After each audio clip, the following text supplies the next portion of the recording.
আমি তো বলেছি ঘরোয়া রান্না দেখাবো, তাই আজকে ঘরে যা ছিল তাই দিয়ে একটা রান্না দেখাচ্ছি, আপনারা দেখতে থাকুন। এই যে প্রথমে গ্যাস জ্বালালাম, তেলটা দিয়ে নিই, তারপরে উপকরণগুলো দেখেন, তাহলে সুবিধা হয়। এটা গরম হতে থাক,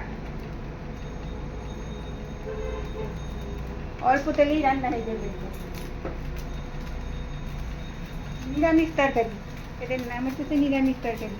এই যে সোয়াবিন, এই যে পেঁপে, কোয়াশ, আলু, এটা হলো পটল, এগুলা দিয়ে তরকারিটা করবো।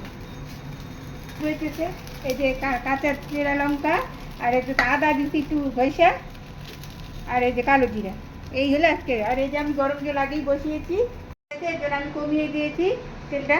এই যেমন সম্বাদ দেবো কালো জিরা,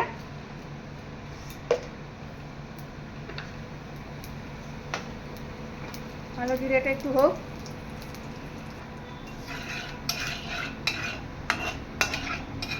গেল। হ্যাঁ, এবারে যে লঙ্কার আদাটা দিলাম,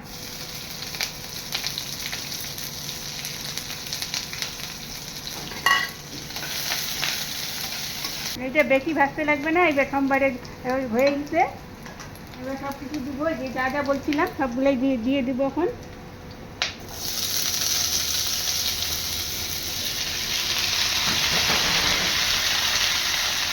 আগে একটু নাড়বো, নাড়ার পর ওই হলুদ আর লবণ দেবো।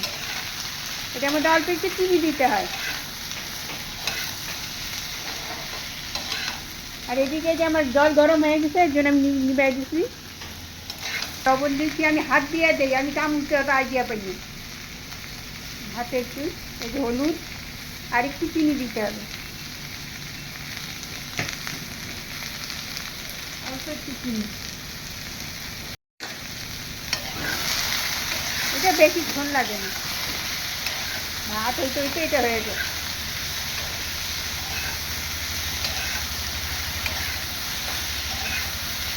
একটু সামান্য জল দিয়ে একটু নাড়ি, তাহলে ভালো হবে।